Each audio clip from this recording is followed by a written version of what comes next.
स्वागत है आपका हमारे चैनल पे कोकोरोना गुजुत्सु में। आज हमारी ड्राइंग की तीसरी क्लास है। चलिए फिर ड्राइंग को स्टार्ट करते हैं। पहले वीडियो में हम लोगों ने रेखाओं के बारे में जाना था। आज हम जाने कि आकार के बारे में। आकार कई प्रकार के होते हैं, जैसे कि यहाँ मैंने 3 आकार बना रखे हैं, जैसे कि सर्कल, स्क्वायर और ट्रायंगल। चलिए फिर आगे हम लोग इसके बारे में विस्तार से जानते हैं। आज का हमारा जो आकार शेप है, आकार में हमारा सबसे पहले टॉपिक था ज्यामितीय आकार।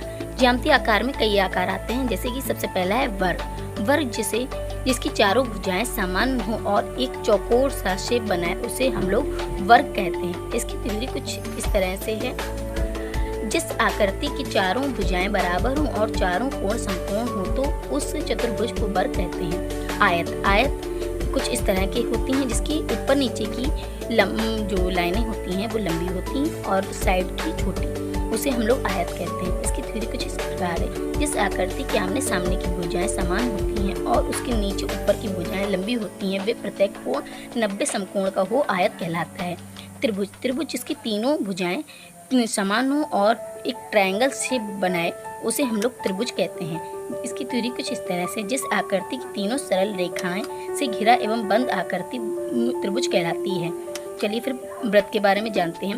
वृत्त जैसे कि सर्कल, इसकी थ्योरी कुछ इस तरह से। वह क्षेत्र जो ऐसी रेखा से घिरा हो जिसका प्रत्येक बिंदु उस क्षेत्र के मध्य बिंदु से समान अंतर पर हो, वृत्त कहलाता है। चलिए कुछ अन्य हम लोग ज्यामितीय आकार के बारे में जानते हैं। अब हम जानते हैं घनाभ। घनाभ हमारा जो लंबा डिब्बा के शेप जो होता है, उसे हम लोग घनाभ कहते हैं। इसकी थ्योरी कुछ इस तरह की। जिस आकृति का प्रत्येक फलांग आयताकार हो और तीनों सीमाएं लंबाई, चौड़ाई और ऊंचाई समान हो तो वह आकार घनाभ कहलाता है।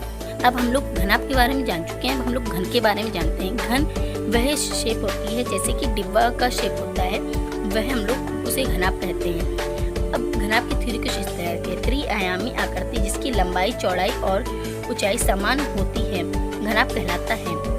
के बारे में हम लोग जान चुके हैं। अब हम लोग जानते हैं शंकु के बारे में। शंकु भी ट्रायंगल की तरह होता है, बस उसके नीचे की जो लाइन होती है सीधी ना होकर हल्की सी कर्व होती है, उसे हम लोग शंकु कहते हैं।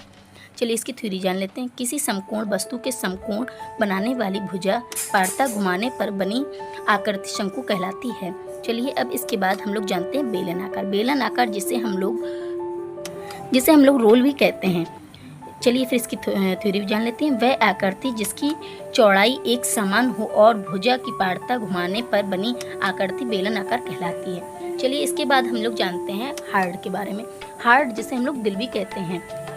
इसकी हम लोग जो लाइनें होती हैं वो हल्की सी नीचे से सीधी होकर ऊपर कर्व हो जाती हैं और दोनों भुजाएं समान हो, उसे हम लोग हार्ड कहते हैं। इसकी थ्योरी कुछ इस प्रकार है। वह आकृति जिसकी दोनों भुजाएं एक समान हो और एक ऊपर गोल व नीचे की आकृति नुकीली हो, उसे दिल कहते हैं। अब हम लोग जानते हैं षटभुज के बारे में।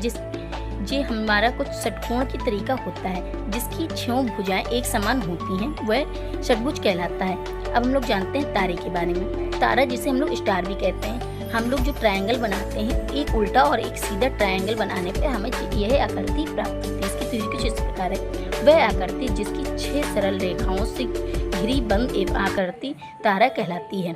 चलिए अब हम लोग जानते हैं अंडाकार के बारे में। अंडाकार अंडे के शेप का जो सर्कल होता है, उसे हम लोग अंडाकार कहते हैं। इसकी थ्योरी कुछ इस तरह है। वह क्षेत्र जो ऐसी रेखा से घिरा हो जिसका प्रत्येक बिंदु उस क्षेत्र के मध्य बिंदु से समान एवं लंबाई अधिक हो, अंडाकार कहलाता है। तो मिलते हैं अगली वीडियो में। अगली वीडियो का हमारा टॉपिक है प्राकृतिक आकार।